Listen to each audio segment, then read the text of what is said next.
안녕하세요. 저는 올해 70세가 된 이민자입니다. 아니, 이제는 이민자라고 할 수도 없겠네요. 미국 시민권을 포기하고 한국으로 돌아온 지 1년이 지났거든요. 지금 이 순간 저는 서울 강서구에 있는 작은 원룸에서 이 글을 쓰고 있습니다. 창밖으로는 김포공항에서 이륙하는 비행기들이 보여요. 그 비행기들을 볼 때마다 가슴이 답답해집니다. 제가 탔던 마지막 비행기가 생각나거든요. 로스앤젤레스에서 인천으로 오는 편도 항공편이었어요. 그때는 정말 새로운 시작이라고 생각했습니다. 40년 만에 고국으로 돌아가는 것이니까요. 미국에서의 삶을 정리하고 한국에서 여생을 보내겠다는 결심이 확고했어요. 하지만 지금 생각해보니 그건 너무 성급한 판단이었습니다. 제가 왜 이런 이야기를 하게 됐는지 설명드릴게요. 혹시 저와 같은 고민을 하고 계신 분들이 계실까 봐서요. 특히 미국에서 오래 사신 60대, 70대 동포 어르신들께서 말이에요. 제발 저와 같은 실수는 하지 마시기 바랍니다. 저는 1954년생이니까 올해로 70세입니다.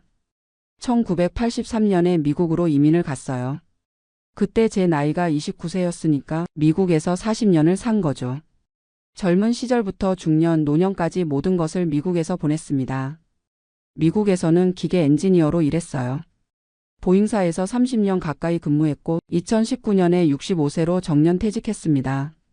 아내는 10년 전에 유방암으로 먼저 세상을 떠났고 자녀들은 모두 미국에서 자리를 잡았어요.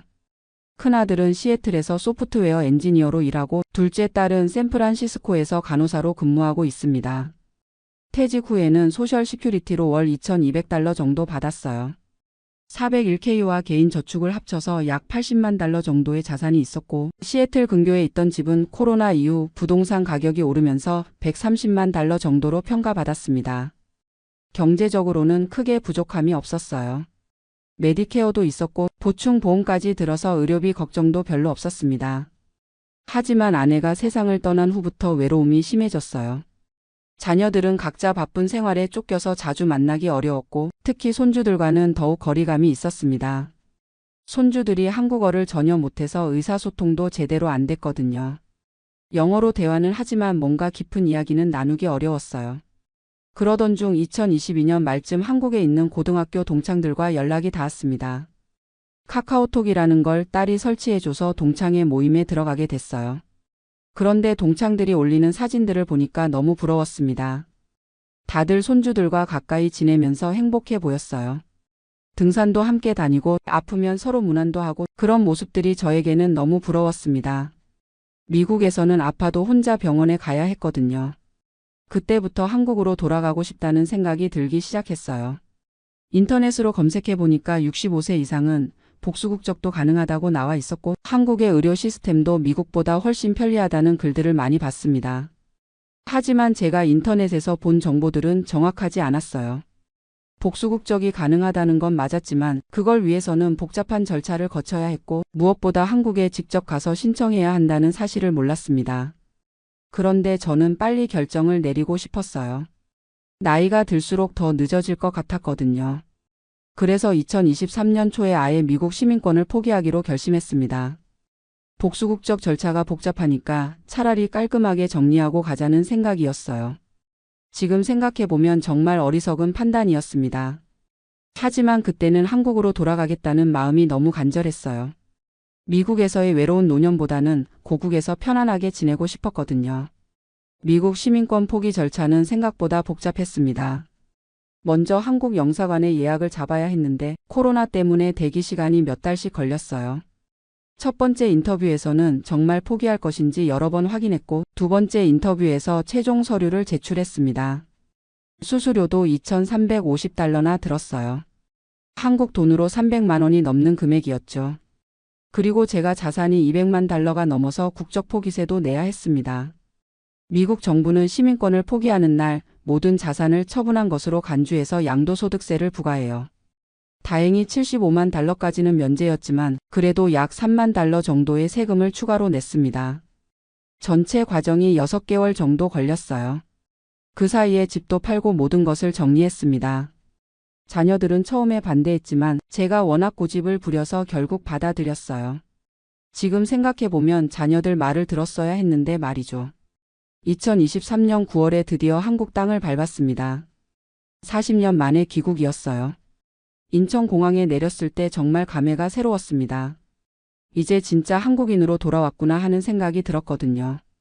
처음에는 서울 강남구에 있는 한 달짜리 원룸을 얻었어요. 미국에서 가져온 돈으로 당분간은 생활할 수 있을 거라고 생각했습니다.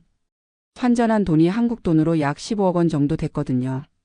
집값이 비싸긴 했지만 전세로라도 구할 수 있을 거라고 생각했어요. 하지만 현실은 달랐습니다. 먼저 주민등록을 하려고 구청에 갔는데 필요한 서류가 너무 많았어요. 미국에서 가져온 서류들도 모두 한국어로 번역해야 했고 아포스티유라는 인증도 받아야 했습니다. 그리고 건강보험 가입도 문제였어요. 외국인으로 6개월 이상 거주해야 가입할 수 있다고 하더라고요. 그 전까지는 병원에 가면 전액 본인 부담이었습니다. 감기로 병원에 갔는데 진료비가 5만 원이나 나왔어요. 미국에서는 메디케어로 거의 공짜였는데 말이죠. 집 구하는 것도 어려웠습니다. 부동산 중개사들이 외국에서 온 노인을 별로 반기지 않았어요. 신용도 평가도 없고 소득을 증명할 서류도 없으니까 집주인들이 꺼려했습니다. 결국 보증금 1억 원에 월세 100만 원짜리 투룸을 겨우 구했어요. 강서구 쪽이었는데 교통은 편리했지만 생각보다 시끄러웠습니다. 생활비도 만만치 않았어요. 식비만 해도 한 달에 50만 원은 들었습니다. 미국에서는 한인마트에서 장을 봐도 한 달에 300달러 정도면 충분했는데 한국에서는 물가가 생각보다 많이 올라 있었어요. 특히 외식비가 비쌌습니다. 교통비도 부담이었어요. 택시비가 너무 비싸서 지하철을 이용하려고 했는데 65세 이상은 무료라고 해서 신청했더니 서류가 또 복잡했습니다. 그리고 지하철 계단이 생각보다 많아서 무릎이 아픈 제게는 힘들었어요. 가장 큰 문제는 외로움이었습니다. 40년 만에 돌아온 한국이었지만 아는 사람이 거의 없었어요. 고등학교 동창들과 연락은 했지만 실제로 만나보니 서로 살아온 환경이 달라서 대화가 잘 통하지 않았습니다. 저는 미국 이야기를 하고 싶었는데 동창들은 그런 이야기에 별로 관심이 없었어요. 오히려 미국에서 잘 살았으면서 왜 돌아왔냐는 식으로 물어보더라고요. 그런 질문을 받을 때마다 답답했습니다. 건강 문제도 생겼어요. 12월에 감기가 독감으로 발전해서 입원을 해야 했는데 건강보험이 없어서 일주일 입원비로 300만 원이 나왔습니다. 미국에서는 메디케어로 거의 공짜였는데 말이죠. 그때 처음으로 미국 시민권을 포기한 게 후회되기 시작했어요. 미국에 있었다면 이런 돈 걱정은 안 해도 됐을 텐데 하는 생각이 들었습니다. 2024년 3월이 되어서야 겨우 건강보험에 가입할 수 있었어요. 6개월 거주 조건을 충족했거든요. 하지만 보험료가 한 달에 13만 원이나 됐습니다. 미국에서는 메디케어 보험료가 월 174달러 정도였는데 한국 돈으로 따지면 비슷한 수준이었어요. 그런데 진료받는 것은 확실히 한국이 편했습니다. 예약 없이도 병원에 갈 수 있었고 대기 시간도 미국보다 훨씬 짧았어요. 언어 소통도 물론 편했고요. 하지만 전체적으로는 생활비가 만만치 않았습니다. 월세 100만 원, 생활비 50만 원, 건강보험료 13만 원, 각종 공과금 15만 원, 이것저것 합치면 한 달에 200만 원은 들었어요. 미국에서는 집이 있었으니까 모기지가 없었고 소셜 시큐리티와 연금으로 월 2,800달러 정도 받았으니까 한국 돈으로 350만 원 정도였어요. 생활비는 월 2,000달러 정도면 충분했으니까 여유가 있었죠. 그런데 한국에서는 수입이 없었어요.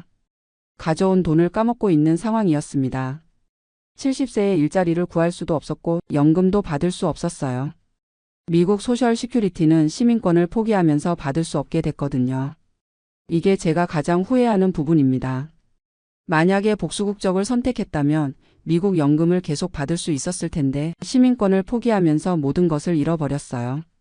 2024년 여름쯤 되니까 경제적으로 부담이 커졌습니다. 가져온 돈도 벌써 2억 원 가까이 썼거든요. 집값도 계속 오르고 있어서 전세로라도 옮기기 어려웠어요. 그때 자녀들에게 도움을 요청해볼까 생각했지만 체면상 쉽게 말을 꺼낼 수가 없었습니다. 제가 고집부려서 한국에 온 거니까요. 친구들을 사귀려고 경로당도 가보고 복지관 프로그램에도 참여해봤지만 역시 쉽지 않았어요. 다들 오래전부터 알고 지낸 싸이들이라서 저 같은 외부인이 끼어들기 어려웠습니다. 특히 말투나 생활 방식에서 차이가 났어요. 저는 40년 동안 미국식으로 살았다 보니까 한국의 인간관계나 예의에 어색한 부분이 많았습니다. 예를 들어 나이 차이가 조금 나면 존댓말을 써야 하는데 미국에서는 그런 게 없다 보니까 자꾸 실수를 했어요. 음식도 문제였습니다. 40년 동안 미국 음식에 익숙해져서 한국 음식이 자꾸 짰어요. 특히 김치나 젓갈류는 위에 부담이 됐습니다. 그렇다고 서양 음식을 사 먹기에는 너무 비쌌고요. 겨울이 되니까 더 힘들었어요. 난방비가 엄청 나왔습니다. 한 달에 30만 원씩 나오더라고요. 미국에서는 집이 워낙 단열이 잘 돼 있어서 겨울에도 난방비가 $100 정도였는데 말이죠. 그리고 미국에 있는 자녀들과의 연락도 뜸해졌어요. 시차 때문에 통화하기도 어려웠고 자녀들도 아버지가 한국에 있다 보니까 점점 연락을 덜 하게 됐습니다. 특히 손주들과는 더욱 멀어졌어요. 가끔 화상통화를 해도 영어로 대화해야 했는데 한국에 와서 영어 쓸 일이 없다 보니까 실력이 떨어진 것 같았어요. 손주들도 할아버지가 멀리 있다는 생각에 점점 관심이 없어지는 것 같았습니다. 작년 크리스마스 때가 가장 힘들었어요. 미국에 있을 때는 자녀들이 와서 함께 보냈는데 한국에서는 혼자 보내야 했거든요. 동창들도 각자 가족들과 시간을 보내느라 바빴고요. 그때 처음으로 진짜 후회가 밀려왔습니다. 왜 성급하게 결정했을까? 왜 자녀들 말을 듣지 않았을까 하는 생각이 들었어요. 새해가 되고 나서 계산해 보니까 1년 동안 3억 원 가까이 썼더라고요. 이대로 가면 5년도 못 버틸 것 같았습니다. 그렇다고 다시 미국으로 갈 수도 없는 상황이었어요. 시민권을 포기했으니까 관광 비자로밖에 갈 수 없었거든요. 정말 막막했습니다. 이때까지 살면서 이렇게 후회되는 결정은 처음이었어요. 하지만 이미 엎질러진 물이었습니다.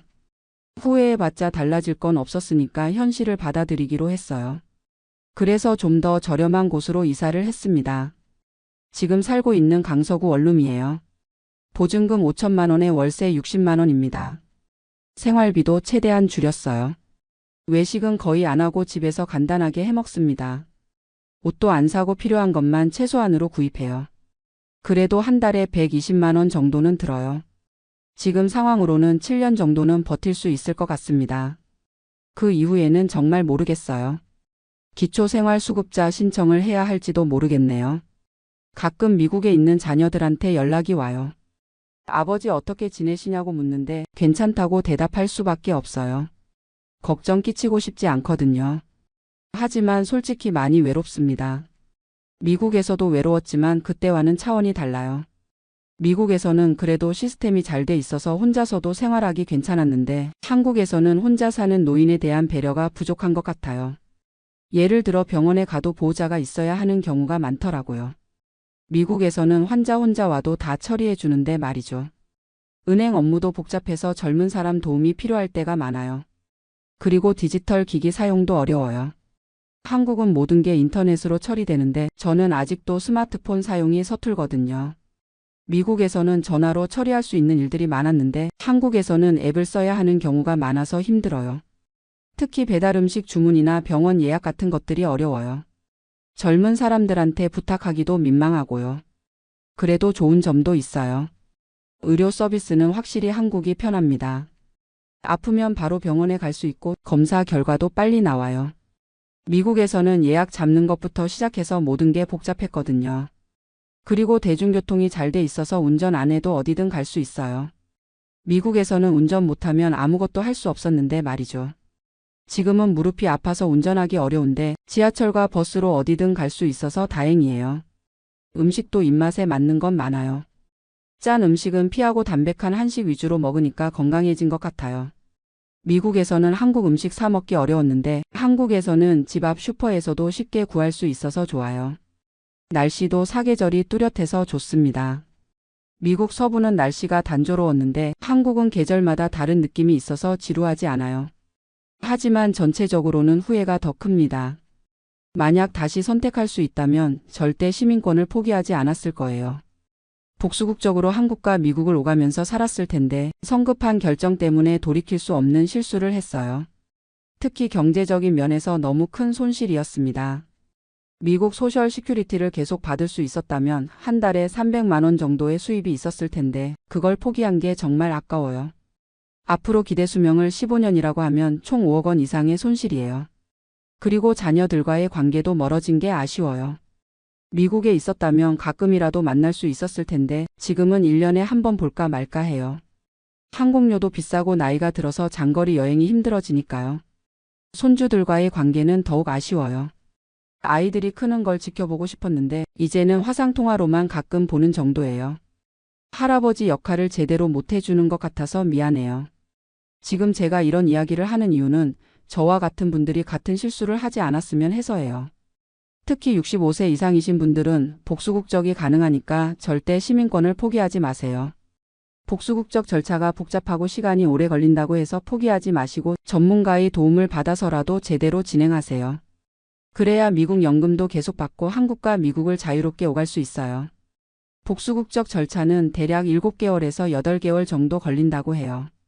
한국에 와서 거소 등록을 하고 국적 상실 신고와 국적 회복 신청을 동시에 해야 합니다. 그리고 허가가 나면 외국 국적 불행사 서약을 하면 돼요. 이 과정이 복잡해 보이지만 시민권을 포기하는 것보다는 훨씬 낫습니다. 저처럼 성급하게 결정하지 마시고 충분히 알아보신 후에 결정하세요. 그리고 한국 생활을 고려하신다면 먼저 6개월 정도 살아보시는 걸 추천해요. 저는 인터넷으로만 정보를 얻었는데 실제로는 많이 달랐거든요. 단기 체류로 한국 생활을 경험해 보신 후에 결정하시면 후회가 덜할 거예요. 특히 경제적인 부분을 꼼꼼히 계산해 보세요. 한국 생활비가 생각보다 많이 들어요. 서울 기준으로 혼자 사는 노인이 한 달에 150만 원 정도는 들어간다고 보시면 됩니다. 월세, 생활비, 의료비, 각종 공과금을 합치면 그 정도예요. 그리고 무엇보다 가족과의 관계를 생각해 보세요.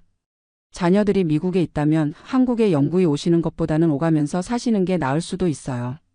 저는 그런 것들을 충분히 고려하지 못했어요. 건강 문제도 중요해요. 나이가 들수록 의료진과의 소통이 중요한데 한국어가 편하시다면 한국이 좋지만 복잡한 의료 절차는 미국이 더 체계적일 수도 있어요. 제가 겪어보니까 일장일단이 있더라고요. 사회적 관계도 생각해 보세요. 40년 만에 한국에 와서 새로운 인간관계를 만드는 게 쉽지 않아요. 미국에서 쌓아온 인맥들도 소중한 자산인데 그런 것들을 다 포기하고 오는 게 맞는지 신중하게 판단하세요. 저는 지금 이 상황에서 최선을 다해 살고 있어요. 후회해봤자 달라질 건 없으니까 현실을 받아들이려고 노력해요. 경로당에도 나가고 복지관 프로그램에도 참여하면서 적응하려고 해요. 가끔 우울할 때도 있지만 그래도 건강하게 살아있다는 것에 감사하려고 해요. 자녀들과는 화상통화로라도 자주 연락하고 손주들 자라는 모습도 지켜보려고 해요. 한국에서의 생활도 나름대로 의미를 찾으려고 해요. 고향의 변화된 모습을 보는 것도 흥미롭고 젊은 시절 추억의 장소들을 다시 가보는 것도 좋아요. 서울 시내가 많이 발전한 모습을 보면 신기해요. 요즘은 주로 도서관에 가서 시간을 보내요. 책도 읽고 신문도 보면서 하루를 보내죠. 미국에서는 한국 뉴스를 인터넷으로만 봤는데 직접 와서 보니까 느낌이 다르더라고요. 산책도 자주 해요. 한강공원이나 근처 산에 가서 걷다 보면 마음이 좀 편해져요. 미국에서는 차로만 다녔는데 걸어서 다니니까 운동도 되고 건강에도 좋은 것 같아요. 가끔 옛날 살던 동네도 가봐요. 어릴 때 살던 집은 이미 재개발돼서 아파트가 됐지만 그 근처를 걸으면서 추억을 떠올려 봐요. 그럴 때는 한국에 온 게 잘한 것 같기도 해요. 하지만 경제적인 걱정은 계속 있어요. 가져온 돈이 떨어지면 어떻게 살아야 할지 모르겠어요. 기초생활수급자가 될 수도 있지만 그것도 쉽지 않을 것 같아요. 자녀들한테 도움을 요청할 수도 있지만 자녀들도 각자 생활이 있으니까 부담을 주고 싶지 않아요. 특히 손주들 교육비도 많이 들 텐데 할아버지까지 도와달라고 하기는 어려워요. 그래서 요즘은 작은 일이라도 할 수 있는 게 없는지 알아보고 있어요. 70세에 할 수 있는 일이 많지는 않지만 아파트 관리사무소 야간 근무나 주차 관리 같은 일이라도 해볼까 해요. 조금이라도 수입이 있으면 도움이 될 테니까요. 건강도 더 신경 써야겠어요. 지금까지는 큰 병 없이 지냈지만 나이가 들수록 언제 어떤 일이 생길지 모르니까요. 정기 검진도 받고 운동도 꾸준히 하려고 해요. 그리고 무엇보다 긍정적인 마음을 가지려고 해요. 이미 한 선택이니까 후회만 하지 말고 지금 상황에서 최선을 다해 살아야죠. 혹시 저와 같은 고민을 하고 계신 분들께 드리고 싶은 말씀은 절대 성급하게 결정하지 마시라는 거예요. 특히 시민권 포기는 정말 신중하게 생각하세요. 복수국적이 복잡해 보여도 전문가의 도움을 받으면 충분히 가능해요. 변호사나 행정사 비용이 들더라도 그게 훨씬 나은 선택이에요. 저처럼 나중에 후회하는 것보다는 말이죠. 그리고 한국 생활을 고려하신다면 충분히 경험해 보세요. 1년 정도는 왔다 갔다 해보시면서 적응 정도를 파악해 보세요. 인터넷 정보만으로는 부족해요. 가족들과도 충분히 상의하세요. 저는 너무 일방적으로 결정했는데 가족의 의견을 더 들었어야 했어요. 특히 자녀들이 어디에 있는지가 중요해요. 경제적인 계획도 구체적으로 세우세요. 한국에서 얼마나 들지, 수입원은 어떻게 들지, 의료비는 어느 정도 들지, 이런 것들을 다 계산해 보세요. 그리고 사회적 관계도 미리 만들어 보세요. 동창회나 종교 모임, 취미 활동 등을 통해서 인맥을 쌓아놓으면 도움이 돼요. 혼자서는 정말 힘들어요. 마지막으로 건강 관리도 중요해요. 나이가 들수록 건강이 가장 중요한 자산이에요. 어느 나라에 살든 건강해야 행복할 수 있어요. 저는 이제 70세가 됐지만 앞으로도 10년, 15년은 더 살아야 해요. 그 시간을 후회하면서 보내지 않으려고 해요. 지금 상황에서 최선을 다해서 살아가려고 합니다. 여러분도 저와 같은 실수는 하지 마시고 신중하게 결정하시기 바랍니다. 인생의 중요한 선택일수록 더 많이 알아보고 더 많이 상의하고 더 신중하게 결정하세요. 그리고 무엇보다 가족과 함께 할 수 있는 방법을 찾으세요. 혼자 사는 노년은 정말 외로워요. 돈이 있어도 외로우면 행복하지 않아요. 지금 이 글을 쓰면서도 가슴이 답답해요. 돌이킬 수 없는 선택을 했다는 생각 때문이에요. 하지만 그래도 누군가에게는 도움이 됐으면 좋겠어요. 제 이야기가 길었지만 끝까지 들어주셔서 감사합니다. 여러분은 저보다 더 현명한 선택을 하시기를 바라겠습니다. 안녕하세요. 저는 올해 52세인 박민수라고 합니다. 지금 제가 있는 곳은 미국 텍사스주 플라노라는 도시예요. 창밖으로 보이는 넓은 앞마당과 뒷마당, 그리고 이 고요한 적막감이 아직도 믿기지 않습니다. 3년 전 한국을 떠날 때만 해도 이런 평화로운 일상이 올 거라고는 꿈에도 생각 못했거든요. 제가 왜 이렇게 된 건지 처음부터 차근차근 말씀드려 볼게요. 저는 한국에서 IT 회사에 다니는 평범한 직장인이었습니다.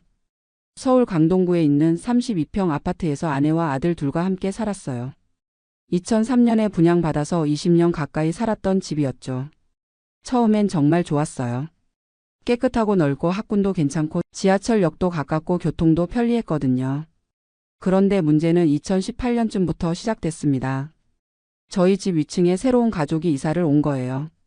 30대 중반 부부의 4살, 6살 된 아이 둘이었는데 이사 온 첫날부터 뭔가 심상치 않았어요. 쿵쿵쿵쿵 드르르르르 위에서 무슨 소리가 계속 들리는 거예요. 처음엔 이사 정리하느라 그런가 보다 했죠. 그런데 며칠이 지나도 몇 주가 지나도 소리는 줄어들지 않았어요. 오히려 점점 더 심해지는 것 같았습니다. 새벽 6시부터 밤 11시까지 하루 종일 위층에서는 끊임없는 소리가 났어요. 아이들이 뛰어다니는 소리, 의자 끄는 소리, 무거운 물건 떨어뜨리는 소리, 심지어 어른들이 걸어다니는 발걸음 소리까지 다 들렸습니다. 저희 집은 거실과 안방 천장에서 특히 심했어요. 텔레비전을 보고 있으면 갑자기 쿵쿵쿵 소리가 나서 깜짝깜짝 놀라고 밤에 잠들려고 하면 드르르르 굴리는 소리에 잠이 깨고 주말 아침에 늦잠 좀 자려고 하면 새벽 7시부터 아이들이 뛰어다니는 소리에 깨어나곤 했죠. 처음에는 참았어요. 아이들이니까 어쩔 수 없지 않겠나? 우리도 언젠가는 손주가 생기면 비슷할 텐데 이런 마음으로 이해하려고 노력했습니다. 그런데 한 달, 2달이 지나도 전혀 나아지지 않는 거예요. 오히려 아이들이 집에 적응하면서 더 자유롭게 뛰어다니기 시작했죠. 특히 코로나19가 터지고 난 후에는 정말 심각해졌어요. 아이들이 집에 있는 시간이 늘어나니까 하루 종일 소음이 계속됐거든요. 재택근무를 하는 제게는 정말 고문이었습니다. 중요한 화상회의를 하고 있는데 갑자기 위에서 쿵쿵쿵 소리가 나면 상대방이 지금 무슨 소리 나는데요? 라고 물어보곤 했어요. 정말 창피하고 스트레스였습니다. 아내도 집에서 일하는 시간이 늘어나면서 같이 힘들어했어요. 여보, 이거 정말 못 참겠어요. 너무 스트레스예요. 아내가 이렇게 말할 때마다 미안하고 답답했습니다. 뭔가 해결책을 찾아야 했어요. 먼저 관리사무소에 얘기해 봤습니다. 상황을 알겠습니다. 위층에 한번 연락해 보겠습니다. 관리사무소에서는 위층에 협조 요청 공문을 보내주었어요. 그런데 며칠 지나니까 다시 똑같았습니다. 오히려 더 심해진 것 같기도 하고요. 혹시 저희가 예민한 건 아닌가 싶어서 층간소음 측정기도 사봤어요. 앱으로 재보니까 주간에 평균 45에서 50데시벨, 심할 때는 60데시벨까지 올라가더라고요. 기준치를 넘는 수준이었습니다. 그래서 용기를 내서 직접 위층에 올라가 봤어요. 벨을 누르니까 남편분이 나왔는데 안녕하세요. 아래층에 사는 박민수라고 합니다. 층간소음 때문에 잠깐 말씀드리고 싶어서요. 그분 표정이 확 굳어지더라고요. 네. 뭐가 문제인가요? 아이들이 뛰어다니는 소리나 의자 끄는 소리가 많이 들려서요. 조금만 신경 써주시면. 아이들이니까 어쩔 수 없는 거 아닌가요?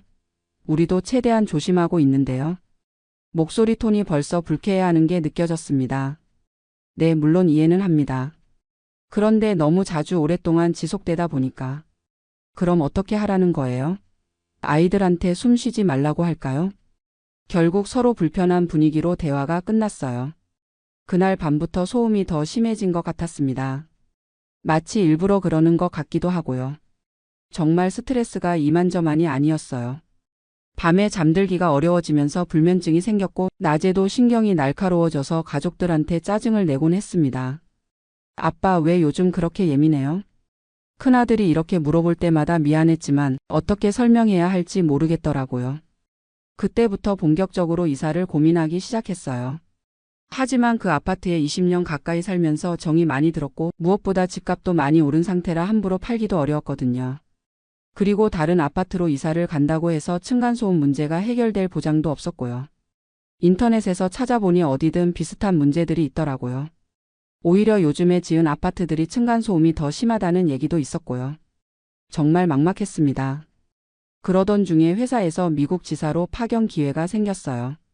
평소에는 관심도 없었는데 층간소음 스트레스가 너무 심해서 진지하게 고려해보게 되었습니다. 여보, 미국 가는 거 어떻게 생각해요? 갑자기 왜 그런 생각을 해요? 일단 이 층간소음에서 벗어날 수 있잖아요. 그리고 아이들 교육에도 좋을 것 같고. 사실 층간소음이 가장 큰 이유였지만 그렇게 말하기는 좀 그랬어요. 아내도 처음에는 망설였지만 결국 가족회의를 통해서 미국행을 결정했습니다. 2021년 초에 L1 비자를 받아서 텍사스주 달라스로 이주했어요. 처음에는 임시로 아파트에서 살았는데 역시나 층간소음이 있더라고요. 미국 아파트는 나무로 지어져서 한국보다 오히려 더 심했어요. 위층에서 발걸음 소리는 물론이고 화장실 사용하는 소리, 샤워하는 소리까지 다 들렸습니다. 이렇게 멀리까지 와서도 똑같네. 정말 절망스러웠어요. 그런데 부동산 에이전트가 이런 말을 해주더라고요. 층간소음이 싫으시면 단독주택을 알아보세요. 여기는 단독주택이 일반적이거든요. 한국에서는 단독주택이라고 하면 엄청 비쌀 거라고 생각했는데 텍사스는 땅이 워낙 넓다 보니까 아파트와 가격 차이가 크지 않았어요. 달라스 근교 플라노라는 도시에 있는 2층 단독주택을 보러 갔는데 정말 마음에 들었습니다. 4베드룸 3.5욕실에 약 230평방미터 크기였고 앞마당과 뒷마당이 넓게 딸려 있었어요. 무엇보다 이웃집과 적당히 떨어져 있어서 소음 걱정이 없어 보였습니다. 가격도 한국 강동구 아파트보다 저렴했어요. 이 집으로 하겠습니다. 별로 고민하지 않고 바로 결정했죠. 2021년 여름에 플라노 단독주택으로 이사를 했습니다. 그날 밤 처음으로 완전한 정적을 경험했어요. 위층도 없고 옆집 소리도 들리지 않고 오직 에어컨 돌아가는 소리와 가끔 지나가는 차 소리만 들렸습니다. 아, 이런 게 진짜 집이구나. 그날 밤 정말 오랜만에 숙면을 잤어요. 아침에 일어나니까 몸이 이렇게 가벼울 수가 없었습니다. 그동안 얼마나 스트레스를 받고 살았는지 그때야 깨달았어요. 단독주택 생활은 정말 천국 같았습니다. 아이들이 집에서 뛰어다녀도 아무도 뭐라고 하지 않고 밤늦게 텔레비전을 봐도 이웃에게 피해를 주지 않고 음악을 크게 틀어도 괜찮고 새벽이나 늦은 밤에 운동을 해도 문제없고요. 특히 제가 좋아하는 드럼을 칠 수 있게 된 게 가장 기뻤어요. 한국에서는 층간소음 때문에 엄두도 못 냈거든요. 지하실에 방음 처리를 해서 드럼 세트를 설치했는데 스트레스 해소에 정말 좋더라고요. 아내도 홈베이킹을 시작했어요. 새벽에 일어나서 빵 반죽을 해도 아무도 뭐라고 하지 않으니까요. 믹서 돌리는 소리 때문에 눈치 볼 필요도 없고 오븐 타이머 소리도 마음 편히 들을 수 있었습니다. 아이들도 훨씬 자유로워졌어요.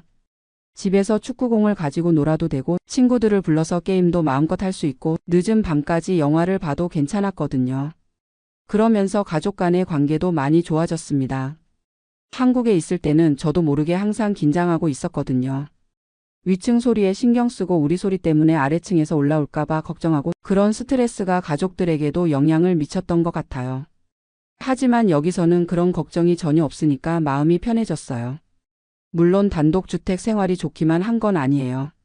잔디 관리, 정원 가꾸기, 집 외부 페인트 칠, 난방비 등등 관리해야 할 것들이 많더라고요. 겨울에는 눈 치우는 것도 일이고 여름에는 잔디 깎는 것도 주말마다 해야 하고요.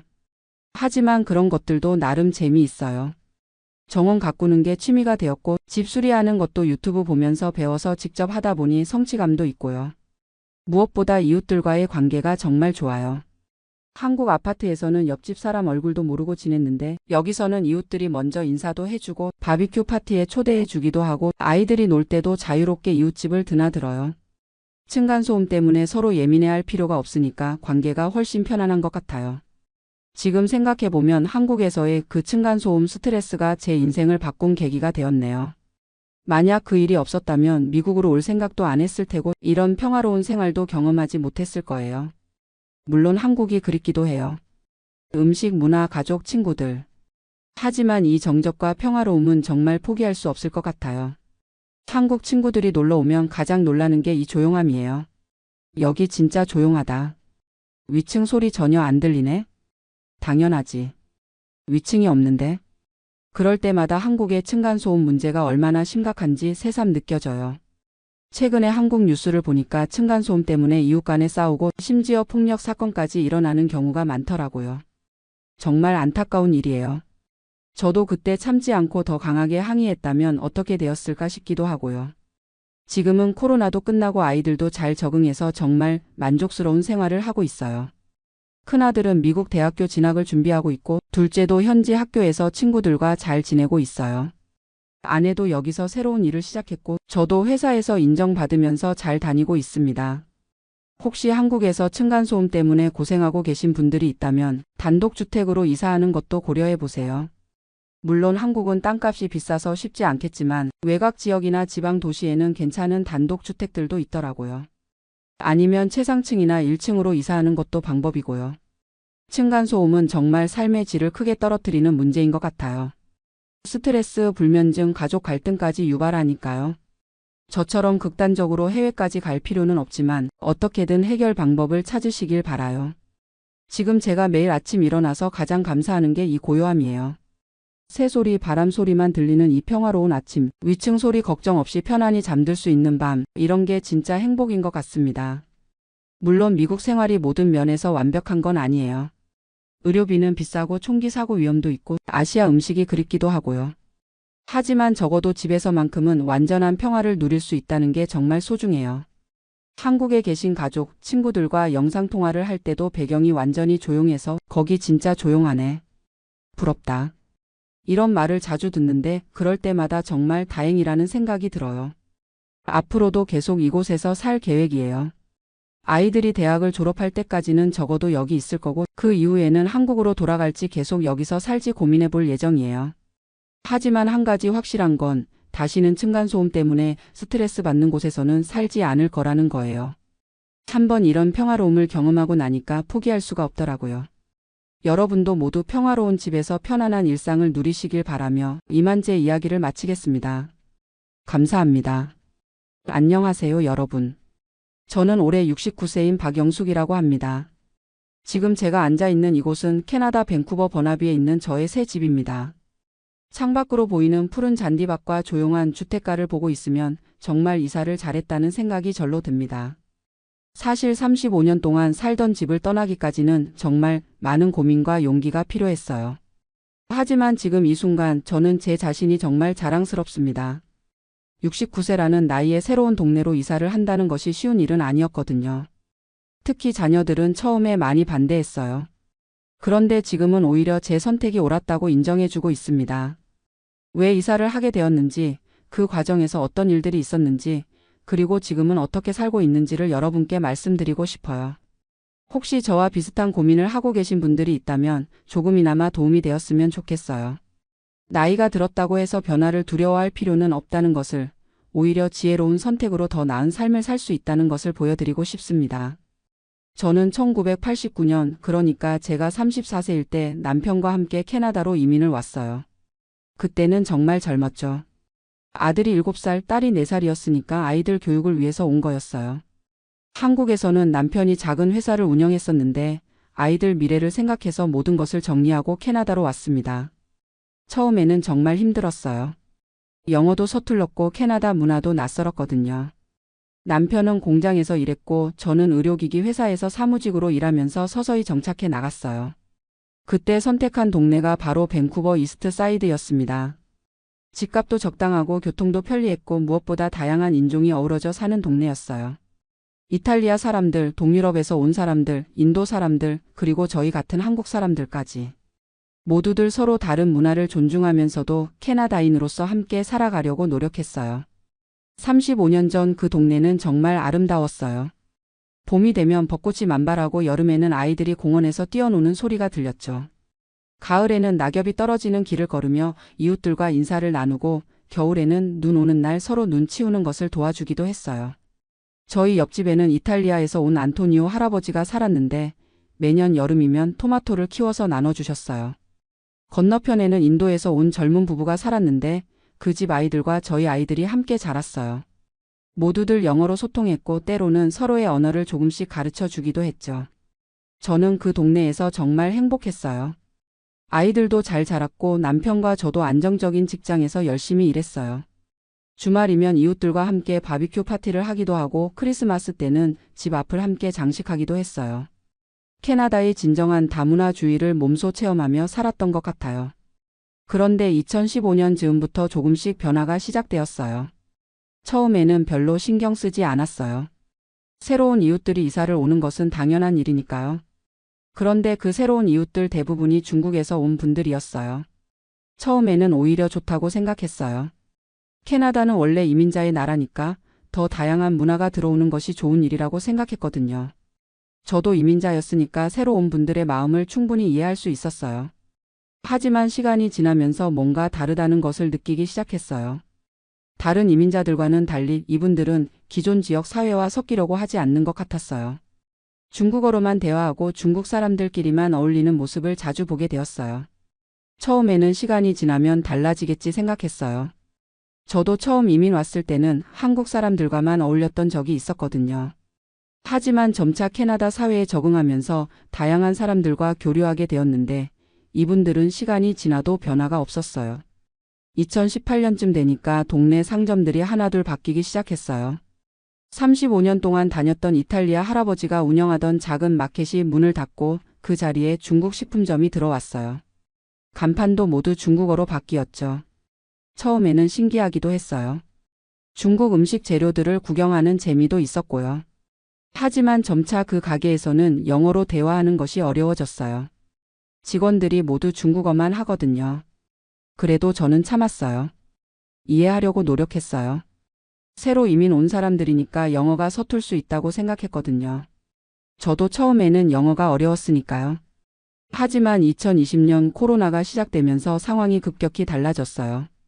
집에 있는 시간이 많아지면서 동네 변화를 더 자세히 관찰하게 되었거든요. 그리고 그때부터 정말 놀라운 변화들을 목격했어요. 길에서 들리는 언어가 완전히 바뀌었어요. 예전에는 영어, 이탈리아어, 힌디어, 한국어 등 다양한 언어가 들렸는데 이제는 거의 중국어만 들렸어요. 젊은 중국인들이 아파트 복도에서 큰 소리로 중국어로 대화하는 모습도 자주 보게 되었고요. 가장 충격적이었던 것은 동네 슈퍼마켓이었어요. 35년 동안 다녔던 그 슈퍼마켓이 중국계 사업자에게 팔렸거든요. 직원들도 모두 중국 사람들로 바뀌었고 상품 배치도 완전히 달라졌어요. 처음에는 별 문제 없을 거라고 생각했어요. 하지만 실제로 가보니까 정말 당황스러웠어요. 35년 동안 단골이었던 저를 아는 직원이 아무도 없었거든요. 새로운 직원들은 제가 영어로 말을 걸어도 중국어로만 대답했어요. 어느 날은 정말 기가 막힌 일이 있었어요. 우유를 사려고 했는데 가격표가 이상했거든요. 직원에게 영어로 물어봤더니 그 젊은 중국인 직원이 저를 빤히 쳐다보더니 중국어로 뭔가 중얼거리면서 무시했어요. 다른 중국인 직원을 불러서 중국어로 대화하더라고요. 그래서 제가 매니저를 불러달라고 했어요. 35년 동안 이 가게 단골이었다고 영어로 설명해 달라고 했죠. 그런데 매니저마저 중국 사람이더라고요. 영어는 하지만 정말 건성으로 대답하면서 마치 제가 귀찮은 존재인 것처럼 대했어요. 그날 집에 돌아와서 정말 많은 생각을 했어요. 35년 동안 이 동네에서 세금 내고 법 지키고 이웃들과 좋은 관계 유지하며 살아왔는데 이제는 제가 외국인 취급을 받는다는 것이 믿어지지 않았어요. 설상가상으로 아파트 관리 사무소까지 바뀌었어요. 새로 온 관리업체가 중국계였거든요. 공지사항들이 중국어와 영어로 나오기 시작했는데 중국어가 훨씬 자세하고 영어는 대충 번역해 놓은 수준이었어요. 어느 날 아파트 관리비 문제로 사무소에 갔는데 직원이 저에게 중국어로 말을 걸더라고요. 제가 영어로 대답했더니 마치 제가 중국어를 못하는 것이 이상하다는 듯한 표정을 짓더라고요. 35년간 이 아파트에 살았다고 말했는데도 별로 관심 없어 하더라고요. 그때부터 저는 정말 심각하게 고민하기 시작했어요. 이곳이 아직도 캐나다인지 아니면 중국의 어느 도시인지 헷갈릴 정도였거든요. 길에서 만나는 사람들의 90%가 중국어로 대화하고 상점 간판들도 거의 다 중국어였어요. 한국 전쟁 이후 어려운 시절을 겪으며 자란 저로서는 이런 급격한 변화가 낯설기도 하고 두렵기도 했어요. 하지만 동시에 화가 나기도 했어요. 저는 캐나다 시민권자이고 35년 동안 이 나라에 기여하며 살아왔는데 왜 제가 소외당해야 하는지 이해할 수 없었거든요. 남편이 살아계셨다면 함께 의논할 수 있었을 텐데 5년 전에 세상을 떠나신 후로는 혼자서 모든 결정을 내려야 했어요. 자녀들과도 상의해봤지만 토론토에 사는 아들과 시애틀에 사는 딸은 멀리 있다 보니 제 상황을 완전히 이해하지는 못하는 것 같았어요. 아들은 전화로 이렇게 말했어요. 엄마 그냥 참고 사세요. 이사하는 것은 너무 힘들어요. 나이도 있으신데 새로운 환경에 적응하는 것이 쉽지 않을 거예요. 딸도 비슷한 반응이었어요. 엄마 35년 동안 살던 집인데 정이 많이 들었을 텐데요. 조금 불편하더라도 참고 지내시면 안 될까요? 하지만 저는 점점 확신이 섰어요. 이곳은 더 이상 제가 편안히 살 수 있는 곳이 아니라는 것을요. 매일 불편함을 감수하면서 사는 것보다는 용기를 내서 새로운 곳으로 이사하는 것이 낫겠다고 생각했어요. 그래서 2023년 봄부터 본격적으로 이사할 곳을 알아보기 시작했어요. 밴쿠버 주변의 여러 지역들을 답사했어요. 버나비, 코키틀람, 리치몬드 등등 여러 곳을 다녀봤죠. 각 지역마다 장단점이 있었어요. 리치몬드는 한국 사람들이 많이 살아서 친숙했지만 너무 한국적인 것도 문제였어요. 코키틀람은 조용하고 좋았지만 교통이 조금 불편했고요. 그러다가 버나비의 한 조용한 주택가를 보게 되었어요. 집값도 적당하고 교통도 편리했어요. 무엇보다 다양한 인종이 조화롭게 사는 모습이 35년 전 제가 처음 정착했던 동네와 비슷했어요. 그 동네에서 만난 이웃들은 모두 영어로 대화했고 서로 다른 문화를 존중하는 분위기였어요. 캐나다다운 캐나다였달까요? 저는 바로 그곳으로 이사하기로 결심했어요. 하지만 35년치 짐을 정리하는 것은 정말 큰 일이었어요. 남편과 함께 모았던 추억의 물건들, 아이들이 어렸을 때 사진들, 35년 동안 사용했던 가구들. 모든 것에 추억이 담겨 있어서 버리기가 쉽지 않았어요. 그래도 새로운 시작을 위해서는 과감히 정리해야 했어요. 정말 소중한 것들만 남기고 나머지는 처분하거나 자녀들에게 보내줬어요. 그 과정에서 지난 35년을 되돌아보는 시간도 가질 수 있었고요. 이사 당일 약간의 해프닝이 있었어요. 이사 업체를 알아보다가 가격이 저렴한 중국계 이사 업체를 선택했거든요. 그런데 이사 당일 아침 직원들이 와서 중국어로만 대화하더라고요. 저에게도 중국어로 말을 걸어서 당황했어요. 제가 영어로 대답하니까 그제서야 영어를 하더라고요. 하지만 정말 성의 없이 대답하면서 마치 제가 중국어를 못하는 것이 이상하다는 듯한 표정을 짓더라고요. 그 순간 정말 화가 났어요. 저는 당당하게 말했어요. 저는 캐나다 시민권자이고 여기서 35년을 살았습니다. 캐나다에서는 영어와 프랑스어가 공용어예요. 중국어가 아니라고요. 그러자 그 직원들이 서로 중국어로 뭔가 수군거리더라고요. 아마 저에 대해 좋지 않은 말을 했을 거예요. 하지만 저는 개의치 않았어요. 오히려 더욱 당당해졌거든요. 옛 동네를 떠나면서 마지막으로 둘러봤는데 정말 완전히 달라져 있었어요. 제가 35년 동안 정들었던 그 동네는 더 이상 존재하지 않았어요. 모든 간판이 중국어였고 길에서 들리는 것도 중국어뿐이었어요. 그날 저녁 새 집에서의 첫날 밤을 맞았어요. 조용하고 평온했어요. 창밖으로 보이는 풍경도 아름다웠고 무엇보다 마음이 편안했어요. 35년 만에 처음으로 집에서 진정한 평안을 느낄 수 있었어요. 이튿날 아침 동네를 한 바퀴 산책해 봤어요. 아침 조깅을 하는 사람들이 지나가면서 구두 MORNING이라고 인사를 해주더라고요. 오랜만에 들어보는 영어 인사말이 그렇게 반가울 수가 없었어요. 근처 커피숍에 들어가서 커피를 주문했어요. 젊은 직원이 밝은 미소로 영어로 주문을 받아주더라고요. 그리고 제가 새로 이사 온 것을 알고는 동네에 대해 친절하게 설명해 주기까지 했어요. 그때 정말 눈물이 날 뻔했어요. 이런 게 바로 캐나다구나, 이런 게 바로 제가 35년 전에 사랑에 빠졌던 그 캐나다구나 하는 생각이 들었거든요. 새 집 옆에는 인도에서 온 가족이 살고 있었는데 정말 친절했어요. 제가 이사 온 것을 보고 직접 와서 인사를 하더라고요.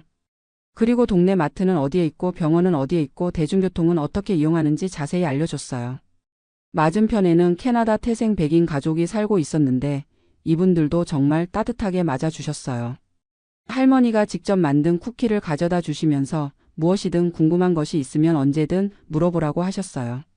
이런 게 바로 제가 기억하던 캐나다의 모습이었어요. 서로 다른 문화적 배경을 가진 사람들이 영어라는 공통언어로 소통하고 서로를 존중하며 살아가는 모습이요. 새 동네의 슈퍼마켓에 가봤는데 정말 감동적이었어요. 직원들이 모두 영어로 친절하게 응대해 주더라고요. 그리고 다양한 인종의 직원들이 함께 일하고 있었어요. 한국 사람 직원도 있었고 인도 사람, 필리핀 사람, 백인 직원들도 있었어요. 가격 문의를 했을 때도 친절하게 설명해 주셨고 제가 필요한 상품을 찾지 못하고 있을 때는 직접 안내까지 해주셨어요. 정말 오랜만에 느껴보는 따뜻한 서비스였어요. 은행에 가서 주소 변경을 했을 때도 마찬가지였어요. 직원이 정말 친절하게 모든 절차를 도와주셨고 새 동네에 대한 정보도 많이 알려주셨어요. 이 지역에는 시니어를 위한 프로그램들이 많다면서 관련 정보를 인쇄해서 주시기까지 했어요.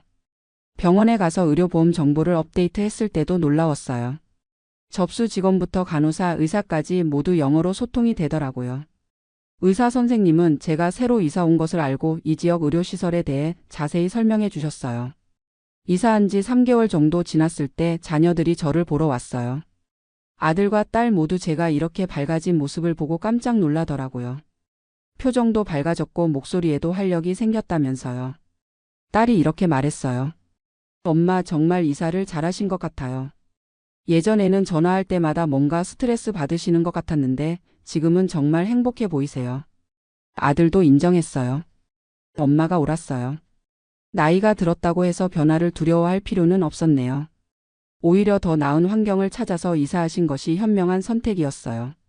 그때 정말 뿌듯했어요. 69세의 나이에 새로운 도전을 한 제 자신이 자랑스러웠거든요. 많은 사람들이 나이 들면 변화를 두려워하는데 저는 오히려 더 나은 삶을 위해 용기를 냈으니까요.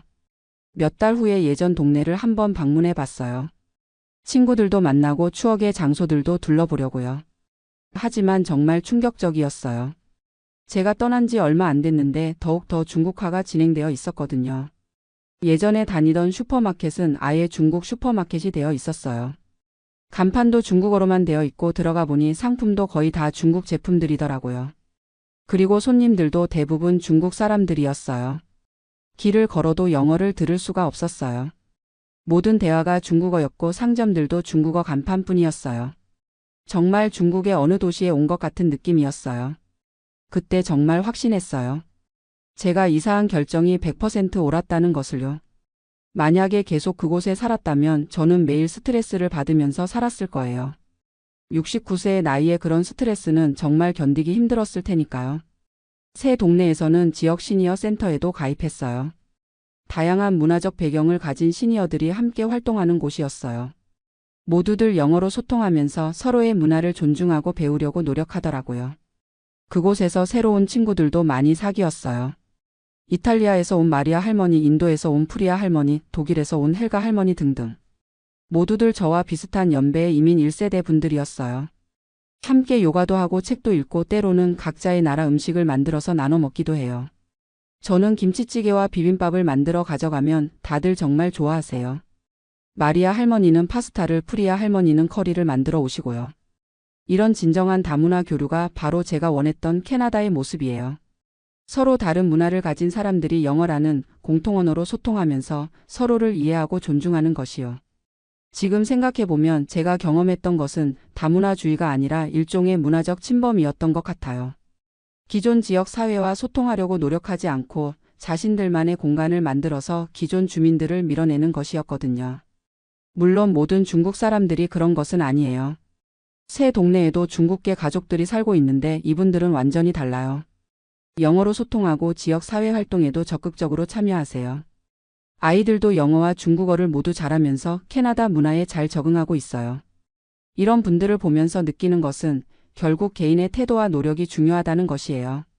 이민을 와서도 자신의 문화만 고집하면서 기존 사회와 섞이려고 하지 않으면 갈등이 생길 수밖에 없어요.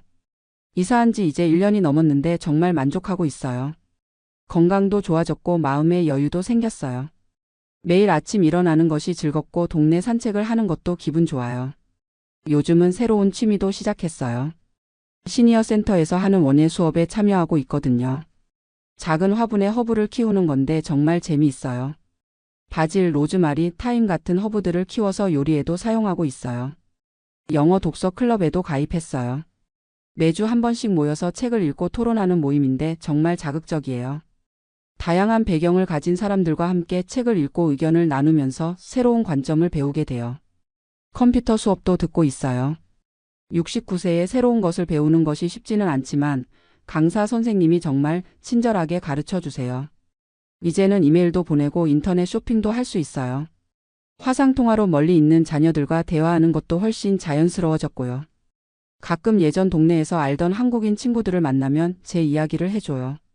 처음에는 다들 놀라세요.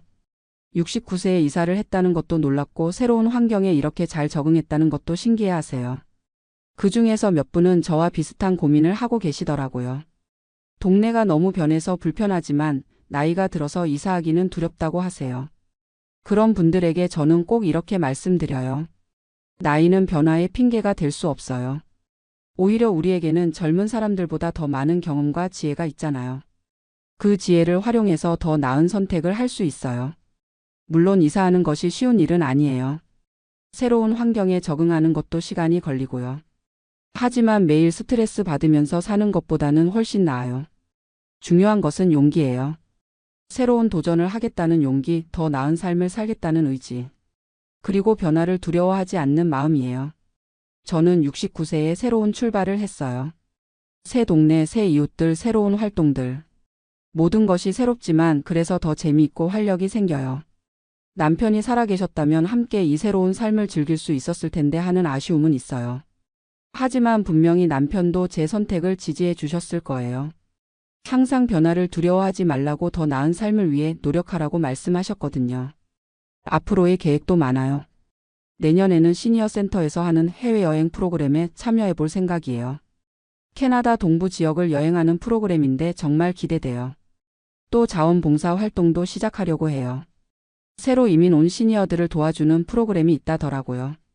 제가 35년 동안 캐나다에서 살면서 쌓은 경험을 다른 분들과 나누고 싶어요. 가장 중요한 것은 건강관리예요. 새 동네에는 시니어 전용 피트니스 센터도 있고 의료시설도 훌륭해요. 정기 검진도 받고 운동도 꾸준히 해서 건강을 유지하려고 해요. 자녀들도 이제는 완전히 제 선택을 지지해줘요. 특히 딸은 엄마가 이렇게 적극적으로 사시는 모습이 정말 자랑스럽다고 해요. 아들도 주변 사람들에게 저 이야기를 자랑스럽게 한다고 하더라고요.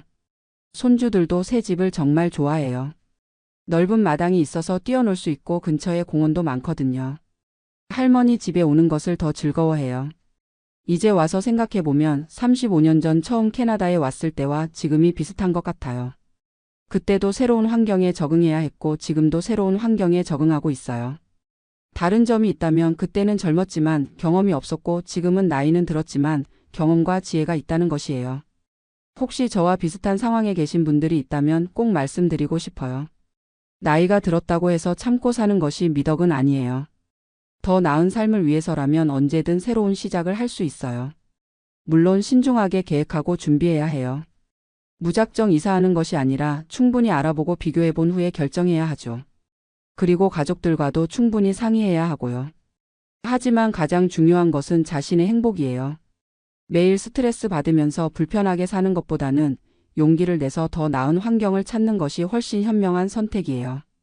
저는 지금 정말 행복해요.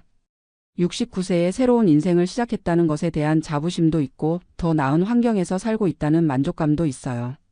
무엇보다 제가 아직도 새로운 것에 도전할 수 있는 용기와 에너지가 있다는 것이 뿌듯해요. 앞으로도 계속 새로운 것에 도전하며 살 거예요. 70세, 75세, 80세가 되어도 변화를 두려워하지 않고 더 나은 삶을 위해 노력할 거예요. 그것이 바로 진정한 시니어의 삶이라고 생각해요. 여러분도 혹시 비슷한 고민이 있으시다면 두려워하지 마세요. 나이는 숫자일 뿐이에요. 중요한 것은 더 나은 삶을 향한 의지와 용기예요. 저처럼 69세에도 새로운 출발을 할 수 있어요. 지금 제가 앉아있는 이 새 집에서 창밖의 아름다운 풍경을 보면서 이 이야기를 마무리합니다. 변화를 두려워하지 마세요. 더 나은 삶은 언제나 우리를 기다리고 있으니까요. 저는 올해 71세가 된 이덕수라고 합니다. 지금 이 사연을 쓰면서도 가슴이 답답하고 후회되는 마음을 감출 수가 없어요. 3년 전 45년간 살았던 미국에서 시민권을 포기하고 한국으로 돌아왔습니다. 그때는 옳은 결정이라고 생각했는데 지금 와서 돌이켜보니 너무나 성급했다는 생각이 듭니다. 저와 같은 실수를 하는 분들이 더 이상 없기를 바라는 마음으로 이 글을 씁니다. 45년이라는 긴 세월을 미국에서 보내고 늦은 나이에 고국으로 돌아온 한 사람의 솔직한 이야기를 들어보시기 바랍니다. 1953년 경상북도 안동의 작은 시골 마을에서 태어난 저는 어려서부터 공부를 잘한다는 소리를 들었습니다. 농사만 짓던 아버지는 저에게 큰 기대를 걸고 계셨어요. 덕수야, 너만큼은 이 마을을 벗어나서 큰 사람이 되어야 한다. 아버지의 이 말씀이 제 인생의 방향을 결정했다고 할 수 있습니다. 하지만 1970년대 중반 한국의 상황은 녹록지 않았습니다. 대학을 졸업해도 취업이 쉽지 않았고 설령 취업을 해도 미래가 불투명했어요. 그때 미국에서 공부하고 있던 고등학교 선배 한 분이 편지를 보내주셨습니다. 미국에 와서 공부해보지 않겠느냐는 제안이었죠. 부모님께 말씀드리기가 쉽지 않았습니다. 농사만 지으시던 아버지가 어떻게 미국 유학비를 마련하시겠어요. 하지만 아버지는 논밭을 팔아서라도 저를 보내주시겠다고 하셨습니다. 이 기회를 놓치면 평생 후회할 것이다. 가서 성공해서 우리 가문의 영광을 높여라. 1978년 봄 24살의 나이에 처음으로 비행기를 타고 미국 땅을 밟았습니다. 인천공항도 없던 시절 김포공항에서 출발해서 24시간을 넘게 걸려 로스앤젤레스에 도착했어요. 공항에서 나왔을 때의 그 막막함을 지금도 잊을 수가 없습니다. 영어는 대학에서 배운 것이 전부였고 미국의 문화나 관습에 대해서는 아는 것이 거의 없었어요. 선배의 도움으로 겨우 UCLA 근처 하숙집을 구했습니다. 월세가 $150였는데 당시 제게는 엄청난 돈이었어요. 아버지가 보내주신 돈으로 한 학기 등록금과 생활비를 간신히 마련했지만 그 다음부터는 스스로 해결해야 했습니다. 낮에는 대학원에서 공부하고 밤에는 한국 식당에서 설거지를 했습니다. 주말에는 한인들이 운영하는 청소업체에서 일했어요. 하루에 4시간도 제대로 못 자면서 버텼습니다. 그래도 꿈이 있었기 때문에 견딜 수 있었어요. 기계공학을 전공했는데 당시 미국에서는 엔지니어에 대한 수요가 많았습니다. 열심히 공부한 덕분에 성적도 좋았고 교수님들께서도 저를 인정해 주셨어요.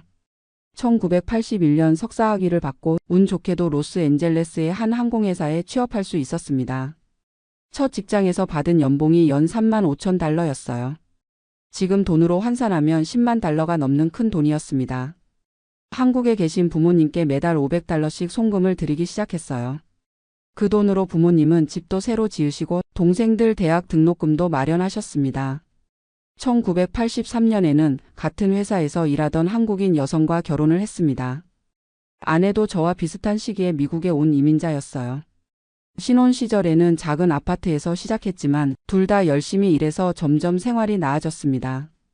1985년 첫째 아들 지훈이가 태어났고 1987년에는 둘째 딸 수진이가 태어났어요. 아이들이 태어나면서 더욱 열심히 일했습니다. 미국에서 태어난 아이들이 차별받지 않고 살 수 있도록 더 좋은 환경을 만들어주고 싶었거든요. 1990년 드디어 영주권을 받았습니다. 그때의 기쁨을 말로 표현하기 어려워요. 이제 진짜 미국인이 될 수 있다는 희망이 생겼습니다. 아내와 함께 눈물을 흘리며 기뻐했던 기억이 납니다. 영주권을 받고 5년 후인 1995년 마침내 미국 시민권을 취득했습니다. 그날 선서식장에서 태극기와 성조기를 바라보며 가슴이 벅차 올랐어요. 17년간의 긴 여정 끝에 진짜 미국인이 된 것입니다. 한국에 계신 부모님께 전화를 드렸을 때 아버지께서 잘했다, 이제 정말 성공한 것이다라고 말씀하시며 우셨어요. 시민권을 받고 나서 생활은 더욱 안정되었습니다. 회사에서도 승진을 거듭해서 시니어 엔지니어가 되었고 연봉도 8만 달러까지 올랐어요. 1998년에는 오렌지 카운티에 단독주택도 샀습니다. 30만 달러에 산 집이었는데 지금은 150만 달러가 넘어요. 아이들도 잘 자랐습니다. 지훈이는 UC 버클리에서 컴퓨터 공학을 전공했고 졸업 후 실리콘밸리의 IT 회사에 취업했어요. 수진이는 UCLA에서 경영학을 공부하고 지금은 로스앤젤레스의 회계법인에서 일하고 있습니다. 두 아이 모두 미국에서 태어나고 자란 완전한 미국인이에요. 소셜 시큐리티도 차곡차곡 쌓여갔습니다. 35년간 성실하게 일하면서 세금을 냈으니 은퇴 후에는 월 2,400달러 정도의 연금을 받을 수 있을 것으로 예상했어요. 65세가 되면 메디케어도 받을 수 있고 노후에 대한 걱정은 별로 없었습니다. 그런데 60대에 들어서면서 문제가 생기기 시작했습니다. 2015년 62세가 되던 해에 당뇨병 진단을 받았어요. 처음에는 약물로 조절이 되었는데 점점 상태가 악화되었습니다. 인슐린 주사를 맞아야 하는 상황이 되었고 합병증도 생기기 시작했어요. 더 큰 문제는 아내였습니다. 아내가 2018년부터 기억력이 나빠지기 시작했어요. 처음에는 단순한 건망증이라고 생각했는데 병원에서 검사를 받아보니 알츠하이머 초기 증상이었습니다. 그때부터 아내를 돌봐야 하는 상황이 되었어요. 아이들은 각자 바쁜 생활을 하고 있었습니다. 지훈이는 결혼해서 샌프란시스코에 살고 있고 수진이도 남자친구와 함께 살면서 결혼 준비를 하고 있었어요. 주말에 가끔 들르기는 하지만 평소에는 저 혼자서 아내를 돌봐야 했습니다. 그러던 중 2019년에 회사에서 조기 퇴직 패키지를 제안했어요. 65세까지 5년이 더 남았지만 퇴직금과 함께 의료보험도 2년간 연장해 준다는 조건이었습니다. 아내를 돌봐야 하는 상황에서 더 이상 일을 계속하기 어려웠어요. 고민 끝에 조기 퇴직을 결정했습니다. 퇴직 후 집에서 아내를 돌보는 생활이 시작되었습니다. 처음에는 괜찮을 것이라고 생각했는데 아내의 상태가 급속히 악화되었어요. 밤에 잠을 안 자고 돌아다니거나 가스레인지를 켜놓고 잊어버리는 일이 자주 있었습니다. 24시간 내내 지켜봐야 하는 상황이 되었어요. 홀로 간병하는 스트레스가 극심했습니다. 제 당뇨도 악화되어서 합병증으로 신장 기능이 떨어지기 시작했어요. 이대로는 제가 먼저 쓰러질 것 같았습니다.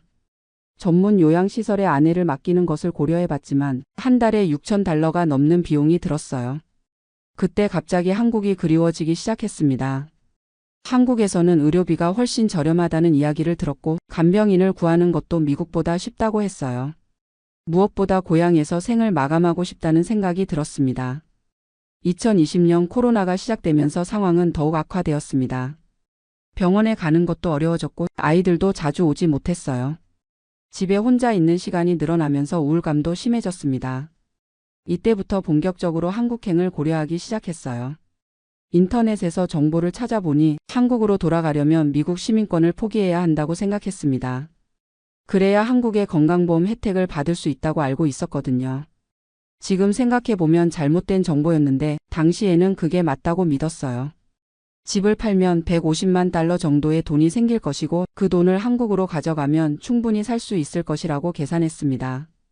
소셜 시큐리티도 포기해야 하지만 한국에서 더 저렴한 비용으로 치료받을 수 있다면 그게 낫다고 생각했어요.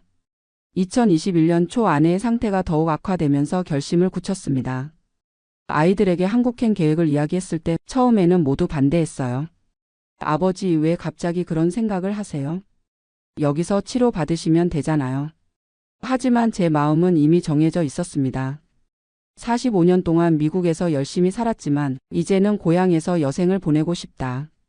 너희들은 여기서 잘 살고 나는 한국에서 어머니를 돌보며 살겠다. 집을 매물로 내놓자 금세 매수자가 나타났습니다. 코로나 때문에 집값이 많이 올라서 180만 달러에 팔렸어요. 원래 예상보다 30만 달러나 더 받았습니다. 이 돈이면 한국에서 충분히 잘 살 수 있을 것이라고 확신했어요. 미국 시민권 포기 절차는 생각보다 복잡했습니다. 주한 미국 대사관에 예약을 잡고 여러 번 면담을 거쳐야 했어요. 포기 수수료만 2,350달러나 들었습니다. 담당관이 정말 포기하시겠습니까? 한 번 포기하면 되돌릴 수 없습니다. 라고 여러 번 확인했지만 저는 확신에 차 있었어요. 2021년 8월 드디어 시민권 포기가 승인되었습니다. 45년간 간직했던 미국 여권을 반납하는 순간 가슴이 복잡했어요. 한편으로는 홀가분하면서도 다른 한편으로는 뭔가 큰 것을 잃는 것 같은 느낌이었습니다. 아내와 함께 한국으로 오는 비행기에서 창밖으로 보이는 태평양을 바라보며 생각했습니다. 이제 새로운 인생이 시작되는 거야. 고향에서 편안하게 살 수 있을 거야. 인천공항에 도착했을 때의 감격을 잊을 수 없어요. 43년 만에 밟는 고국의 땅이었습니다. 입국 심사대에서 한국 여권을 내밀며 돌아왔구나라는 생각에 눈물이 났어요. 하지만 현실은 생각과 달랐습니다. 가장 먼저 직면한 문제는 주거였어요. 서울의 집값이 상상을 초월했습니다. 강남이나 서초구의 아파트는 20억 원이 넘었고 그나마 저렴한 곳도 10억 원은 좋게 들었어요. 180만 달러를 환전한 돈으로는 적당한 집을 사기 어려웠습니다. 결국 경기도 성남시의 작은 아파트를 전세로 얻었어요. 전세금이 8억 원이나 들었는데 이것도 지역에서는 저렴한 편이라고 했습니다. 35평 아파트였는데 미국에서 살던 집의 절반도 안 되는 크기였어요. 더 큰 충격은 의료비였습니다. 건강보험에 가입하기 위해서는 6개월간 거주 실적이 있어야 했어요. 그 기간 동안은 모든 의료비를 본인이 부담해야 했습니다. 아내의 치매 치료약 한 달치가 30만 원이 넘었고 제 당뇨약도 월 15만 원이나 들었어요. 6개월 후 건강보험에 가입했지만 본인 부담금이 생각보다 많았습니다. 미국에서는 메디케어로 대부분 커버가 되었는데 한국에서는 여전히 상당한 금액을 내야 했어요. 특히 아내의 요양병원비는 월 200만 원이 넘었습니다. 가장 후회되는 것은 소셜 시큐리티를 포기한 것입니다. 미국 시민권을 포기하면서 소셜연금도 함께 날아갔어요. 월 2,400달러 하나로 300만 원 정도의 연금을 포기한 것입니다. 나중에 알아보니 시민권을 유지하면서도 한국에서 살 수 있었고 소셜연금도 계속 받을 수 있었어요. 65세가 되면서 복수국적을 신청할 수 있다는 것도 몰랐습니다. 한국 법무부에서 65세 이상 외국 국적 동포에게는 복수국적을 허용한다는 제도가 있었거든요. 미국 시민권을 유지하면서도 한국 국적을 회복할 수 있었던 것입니다. 이 사실을 알았을 때의 허탈함을 말로 표현할 수 없어요. 인터넷으로 정보를 찾아봤을 때는 이런 내용이 없었어요. 아니면 제가 제대로 찾지 못했을 수도 있습니다. 어쨌든 성급하게 결정한 것이 평생의 후회가 되었어요. 생활비도 만만치 않았습니다. 한국이 물가가 저렴하다고 생각했는데 실제로는 미국과 비슷하거나 오히려 더 비싼 것들이 많았어요. 특히 과일이나 육류는 미국보다 훨씬 비쌌습니다. 외식비도 만만치 않았고 교통비, 통신비 등 모든 것이 예상보다 많이 들었어요. 아내의 상태는 계속 악화되었습니다. 한국의 의료 시스템은 분명 좋았지만 미국에서 받던 치료와 크게 다르지 않았어요. 오히려 언어 소통 문제로 의사와 상담하는 것이 어려웠습니다. 45년간 영어로 생활하다 보니 의학 용어를 한국어로 표현하는 것이 쉽지 않았거든요. 1년 정도 지나면서 한국 생활에 어느 정도 적응은 했지만 근본적인 외로움은 해결되지 않았습니다. 45년 전에 알던 친구들과는 이미 연락이 끊어진 지 오래였고 새로운 친구를 사귀기에는 나이가 너무 많았어요. 아내는 점점 저를 알아보지 못했고 자녀들은 멀리 미국에 있었습니다. 미국에 있는 아이들과는 화상통화로 안부를 묻지만 시차 때문에 대화하기도 쉽지 않아요. 손자, 손녀들이 자라는 모습을 직접 보지 못하는 것도 서운합니다. 지훈이에게 둘째 아이가 태어났다는 소식을 들었을 때 직접 안아보지 못하는 것이 너무 아쉬웠어요. 경제적으로도 점점 부담이 커졌습니다. 전세금 8억 원은 묶여있고 월 생활비가 400만 원 가까이 들어요. 아내 요양병원비, 제 병원비, 생활비를 합치면 그 정도가 나옵니다. 집을 판 돈에서 전세금을 빼고 남은 돈으로는 10년 정도밖에 버틸 수 없어요. 작년에 아내가 세상을 떠났습니다. 5년간의 투병 끝에 조용히 눈을 감았어요. 장례식에 미국에서 아이들이 왔지만 코로나 때문에 2주간 격리를 해야 해서 힘들었습니다. 아내를 떠나보내고 나니 더욱 혼자라는 생각이 들었어요. 지금 저는 71세가 되어 혼자 살고 있습니다. 건강은 예전보다 많이 나빠졌어요. 당뇨 합병증으로 신장 기능이 떨어져서 주 3회 투석을 받고 있습니다. 이동하기도 힘들어서 집 근처 병원에서 치료받고 있어요. 가끔 그때 시민권을 포기하지 않았다면 어땠을까라는 생각을 합니다. 미국에서 메디케어 혜택을 받으며 치료받고 소셜연금 300만 원씩 받으면서 살았다면 어땠을까요? 아이들과 손자, 손녀들과 함께 지낼 수 있었을 텐데요. 물론 한국에 온 것이 모두 잘못된 것은 아닙니다. 고향에서 생을 마감할 수 있다는 것은 큰 위안이에요. 한국어로 대화할 수 있고 한국 음식을 먹을 수 있는 것도 좋습니다. 병원에서도 한국말로 소통할 수 있어서 편해요. 하지만 너무 성급하게 결정한 것은 분명 실수였습니다. 시민권을 포기하기 전에 더 자세히 알아봤어야 했어요. 복수국적 제도나 소셜연금 수령 가능성에 대해서도 충분히 조사했어야 했습니다. 인터넷 정보만 믿고 결정한 것이 큰 실수였어요. 지금이라도 아이들에게 미국으로 돌아가자고 할 수도 있지만 투석을 받고 있는 상황에서 장거리 여행은 위험합니다. 게다가 시민권이 없는 상태에서 미국에 가려면 비자를 받아야 하는데 건강 상태로는 쉽지 않을 것 같아요. 제가 이 사연을 쓰는 이유는 저와 같은 실수를 하는 분들이 없기를 바라기 때문입니다. 특히 65세 이상 되신 분들은 복수국적 제도를 꼭 알아보시기 바라요. 미국 시민권을 유지하면서도 한국에서 살 수 있는 방법이 있습니다. 소셜 시큐리티도 마찬가지예요. 미국 시민권자는 해외에서도 연금을 받을 수 있습니다. 물론 세금은 내야 하지만 아예 포기하는 것보다는 훨씬 낫죠. 한 달에 300만 원씩 받는다면 생활이 얼마나 여유로웠을까요? 건강보험도 6개월만 거주하면 가입할 수 있어요. 시민권을 포기할 필요가 전혀 없었던 것입니다. 정확한 정보 없이 성급하게 결정한 제가 한심스럽기만 해요. 지금 미국에서 은퇴를 앞두고 계신 분들께 당부 말씀드리고 싶습니다. 한국행을 고려하신다면 충분히 알아보시고 결정하세요. 전문가의 상담을 받아보시고 모든 선택지를 검토해 보신 후에 결정하시기 바랍니다. 특히 건강이 좋지 않으신 분들은 더욱 신중해야 해요. 미국의 의료 시스템에 익숙해진 상태에서 갑자기 환경을 바꾸는 것은 위험할 수 있습니다. 저처럼 투석을 받게 되면 정기적으로 병원에 가야 하는데 새로운 환경에서 적응하기가 쉽지 않아요. 가족 관계도 중요한 고려사항입니다. 자녀들이 모두 미국에 정착해 있다면 혼자 한국에 와서 외롭게 사는 것보다는 가족 가까이에서 사는 것이 나을 수도 있어요. 특히 배우자를 잃고 혼자가 된 상황에서는 더욱 그렇습니다. 경제적 계산도 정확히 해보셔야 해요. 한국의 물가가 미국보다 저렴하다고 단순히 생각하시면 안 됩니다. 주거비, 의료비, 생활비를 종합적으로 계산해 보시고 소셜연금이나 메디케어 혜택과 비교해 보셔야 해요. 저처럼 나중에 후회하지 마시고요. 언어 문제도 무시할 수 없습니다.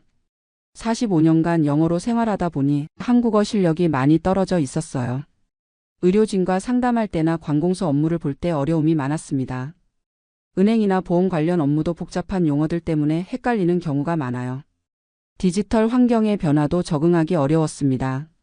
한국은 모든 것이 인터넷과 스마트폰으로 처리되는데 제가 미국에서 쓰던 방식과는 많이 달랐어요. 병원 예약부터 시작해서 각종 민원 업무까지 모든 것을 온라인으로 해야 하는데 쉽지 않았습니다. 사회적 관계 형성도 어려웠어요. 45년 전 친구들과는 이미 연락이 끊어진 지 오래고 새로운 사람들과 친해지기에는 나이가 너무 많았습니다. 미국에서는 교회나 커뮤니티 센터에서 활동하며 친구들과 어울렸는데 한국에 와서는 그런 활동을 할 엄두가 나지 않았어요. 문화적 차이도 생각보다 컸습니다. 45년 동안 미국 문화에 익숙해져 있던 저에게 한국의 위계질서나 예의 범절은 때로 답답하게 느껴졌어요. 병원에서도 의사 선생님께 질문하기가 어려웠고 궁금한 것이 있어도 눈치가 보여서 제대로 묻지 못하는 경우가 많았습니다. 교통 시스템도 적응하기 어려웠어요. 미국에서는 차로만 이동했는데 한국에서는 지하철이나 버스를 이용해야 하는 경우가 많았습니다. 특히 투석을 받으러 병원에 갈 때는 대중교통 이용이 힘들어서 택시를 자주 이용하게 되었는데 비용 부담이 컸어요. 음식 문화의 변화도 예상보다 컸습니다.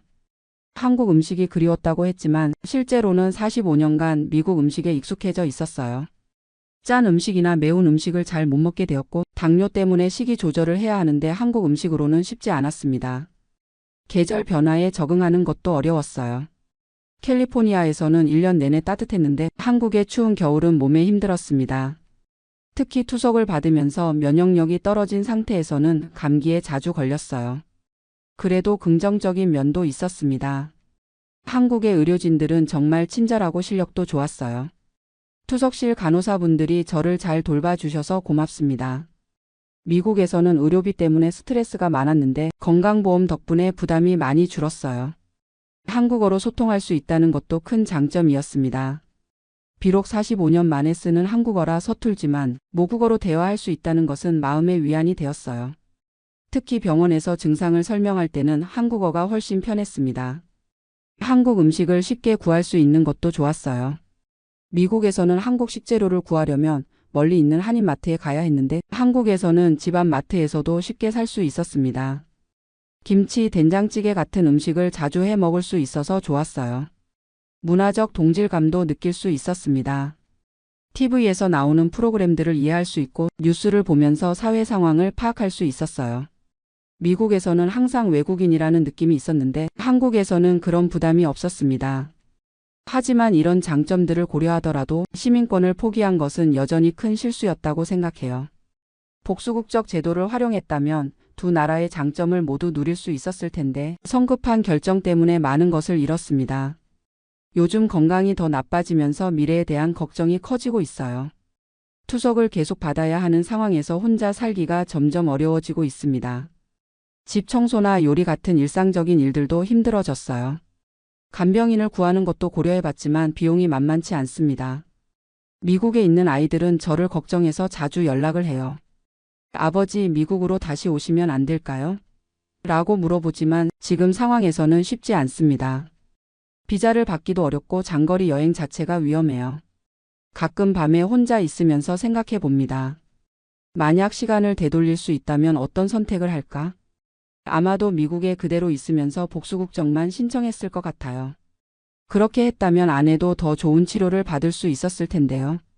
하지만 이미 지나간 일을 후회해봐야 소용없죠. 지금은 남은 시간을 의미 있게 보내는 것이 중요하다고 생각해요. 비록 혼자 살고 있지만 제 경험을 다른 분들과 나누면서 도움이 되고 싶습니다.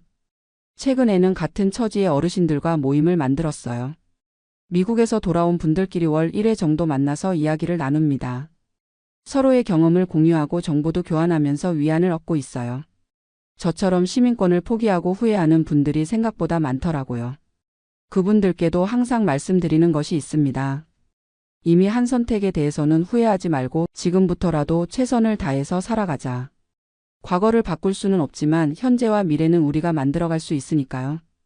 요즘에는 한국에서의 생활에도 어느 정도 만족하고 있어요. 비록 경제적으로는 어렵지만 정신적으로는 평안합니다. 고향에서 생을 마감할 수 있다는 것 자체가 큰 위안이에요. 부모님 묘소도 가까이 있어서 자주 찾아뵐 수 있고요. 미국에 있는 아이들과의 관계도 예전보다 더 가까워진 것 같아요. 거리가 멀어지니까 오히려 서로를 더 소중하게 생각하게 되었습니다. 화상통화로 손자, 손녀들과 대화할 때면 정말 행복해요. 언어는 영어와 한국어가 섞여 있지만 마음은 통하는 것 같습니다. 제가 이 사연을 통해 전하고 싶은 메시지는 간단합니다. 인생의 중요한 결정을 할 때는 충분히 알아보고 신중하게 선택하라는 것입니다. 특히 나이가 들어서 하는 결정일수록 더욱 조심해야 해요. 되돌릴 수 없는 선택이 될 수 있기 때문입니다. 65세 이상 되신 분들은 꼭 복수국적 제도를 알아보세요. 미국 시민권을 포기하지 않고도 한국에서 살 수 있는 방법이 있습니다. 소셜 시큐리티도 해외에서 받을 수 있고 메디케어도 경우에 따라서는 활용할 수 있어요. 무엇보다 가족과 충분히 상의하세요. 혼자서 결정하지 마시고 자녀들과 깊이 있는 대화를 나누시기 바랍니다. 제가 가장 후회하는 것 중 하나가 아이들의 반대를 무시하고 성급하게 결정한 것이거든요. 건강 문제로 고민이 많으시더라도 환경을 급격히 바꾸는 것보다는 현재 위치에서 최선의 치료를 받는 것이 나을 수도 있어요. 특히 만성질환이 있으시다면 더욱 신중하게 판단하셔야 합니다. 마지막으로 정확한 정보를 얻는 것이 정말 중요해요. 인터넷에 떠도는 정보만 믿지 마시고 전문가의 상담을 받아보시기 바랍니다. 영사관이나 관련 기관에 직접 문의해서 정확한 정보를 확인하세요. 저는 이제 71세가 되었고 남은 시간이 많지 않을 것 같아요. 하지만 제 경험이 다른 분들께 도움이 된다면 그것만으로도 의미 있는 일이라고 생각합니다. 비록 실수를 했지만 그 실수를 통해 배운 교훈을 나누고 싶어요. 한국에서의 생활이 모든 면에서 나쁜 것은 아닙니다. 고향에서 사는 것의 의미도 분명히 있어요. 하지만 그 선택을 하기 전에 모든 것을 충분히 고려해 보시라는 것이 제 당부입니다. 젊은 시절 꿈을 안고 미국으로 떠났던 그때처럼 이제는 인생의 마지막 여정을 지혜롭게 계획하시기 바랍니다. 저와 같은 후회를 하지 마시고 현명한 선택으로 행복한 노후를 보내시길 진심으로 바라겠습니다. 안녕하세요. 저는 올해 58살 된 김모라고 합니다. 지금 이렇게 사연을 쓰는 이유는 정말 황당하고도 당황스러운 일을 겪어서입니다. 작년 11월에 미국에서 15년 만에 한국으로 완전히 돌아왔습니다. 아이들도 다 성장했고 은퇴를 앞두고 고국에서 여생을 보내고 싶어서 결정한 일이었어요. 미국 생활이 나쁘지는 않았지만 역시 고향이 그리웠거든요. 그런데 지난달 감기가 심하게 걸려서 동네 내과에 갔는데 정말 깜짝 놀랐습니다. 아니, 놀란 정도가 아니라 당황했다고 해야 맞을 것 같아요. 진료실 앞에 대기하는 환자들이 20명도 넘게 줄을 서 있는 거예요. 미국에서는 예약제라서 이런 광경을 본 적이 없었는데 한국은 아직도 이런가 싶었죠. 그래도 기다렸습니다. 1시간 반을 기다려서 드디어 제 차례가 되었어요. 의사 선생님이 저를 보더니 목을 한번 보시고 청진기로 가슴을 몇 번 들어보시고 그러고는 바로 처방전을 써주시는 거예요. 시간을 재어본 건 아니지만 정말 3분도 안 걸린 것 같았어요. 감기약 3일치 드릴게요. 안 나오면 다시 오세요. 그게 전부였습니다. 저는 좀 더 자세히 물어보고 싶었어요. 왜냐하면 기침이 좀 심했거든요. 그래서 조심스럽게 물어봤습니다. 선생님, 기침이 좀 심한데 괜찮을까요? 그러니까 의사 선생님이 약간 짜증스러운 표정으로 약 먹어보고 안 나오면 다시 와요. 라고 하시는 거예요. 목소리도 좀 차갑고 뭔가 빨리 나가라는 느낌이었어요. 저는 그냥 네, 감사합니다 하고 나왔는데 기분이 참 이상했어요. 미국에서 15년 동안 의료 서비스를 받으면서 경험했던 것과는 너무 달랐거든요. 미국 조지아주 애틀랜타에서 살았는데 거기서 단골로 다니던 가정의학과 닥터 존슨이 있었어요. 키가 크고 친절한 백인 의사였는데 제가 진료실에 들어가면 항상 환하게 웃으면서 하이 미스터 김. 오늘 어떻게 지내세요? 하고 인사를 해주곤 했죠. 그리고 진료 시간도 최소 15분에서 20분은 되었어요. 제가 하는 말을 다 들어주고 궁금한 것도 친절하게 설명해주고 심지어 가족 안부까지 물어보곤 했거든요. 아내는 어떠세요? 아이들은 학교 잘 다니고 있나요? 이런 식으로 말이에요. 감기 걸렸을 때도 마찬가지였습니다. 목을 자세히 보고 언제부터 아팠는지, 다른 증상은 없는지, 알레르기는 없는지, 복용 중인 약이 있는지 이런 것들을 꼼꼼히 물어봤어요. 그리고 처방해주는 약에 대해서도 설명을 해줬죠. 이 약은 하루에 2번 먹으시면 되고 이건 기침약이니까 필요할 때만 드세요. 만약에 3일 후에도 증상이 나아지지 않으면 연락하세요. 이런 식으로 자세하게 설명해 주는 거예요. 그런데 한국 병원에서는 그런 게 전혀 없었어요. 의사가 바쁘다는 건 이해하지만 환자를 대하는 태도 자체가 달랐어요. 그냥 일 처리하는 느낌이랄까요? 약국에 가서도 놀랐어요. 약사님이 약을 주면서 하루 3번 식후에 드세요. 이게 전부였거든요. 미국에서는 약사도 굉장히 친절했어요. 처방전 받으러 가면 이 약은 어떤 효과가 있고 어떤 부작용이 있을 수 있고 다른 약과 함께 먹으면 안 되고 이런 것들을 자세히 설명해 줬거든요. 그리고 보험 처리도 알아서 다 해주고 궁금한 게 있으면 언제든지 전화하세요. 라고 하면서 약국 전화번호가 적힌 스티커도 약봉지에 붙여줬어요. 정말 서비스가 달랐어요. 하지만 한국에 온 지 얼마 안 돼서 아직 적응이 안 된 것일 수도 있다고 생각했어요. 그래서 그냥 넘어갔죠. 그런데 또 다른 일이 생겼어요. 한 달 후에 건강검진을 받으러 갔는데 거기서도 비슷한 경험을 했습니다. 미국에서는 매년 정기검진을 받았어요. 제가 다니던 병원에서는 1년에 한 번 종합검진 스케줄을 잡아주고 하루 종일 시간을 내서 여러 가지 검사를 받았거든요. 그리고 검사 결과를 설명해 줄 때도 30분 정도 시간을 내서 하나하나 자세히 설명해 줬어요. 혈압이 조금 높은 편이니까 염분 섭취를 줄이시고 콜레스테롤 수치가 경계선이니까 운동을 더 하시는 게 좋겠어요. 이런 식으로 생활 습관 개선 방법까지 알려줬죠. 그런데 한국에서 받은 건강검진은 완전히 달랐어요. 검사는 빨리빨리 끝나고 결과 설명도 5분 만에 끝났어요. 특별한 이상 없습니다. 내년에 또 받으세요. 그게 끝이었어요. 제가 궁금한 게 있어서 질문을 하려고 하니까 의사가 시계를 보면서 다음 환자 들어올 시간이에요 라고 하더라고요. 그 순간 정말 기분이 나빴어요. 나는 환자인데 마치 공장에서 물건 검사받는 기분이었거든요. 미국에서 15년 동안 받았던 의료 서비스와는 정말 천지 차이였어요.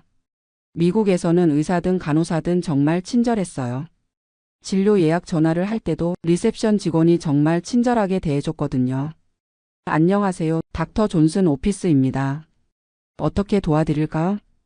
이런 식으로 밝은 목소리로 인사하고 예약 잡는 것도 환자 편의를 먼저 생각해서 언제가 편하세요? 오전이 좋으세요? 아니면 오후가 좋으세요? 라고 물어봤어요. 그리고 병원에 가면 간호사들도 정말 친절했어요.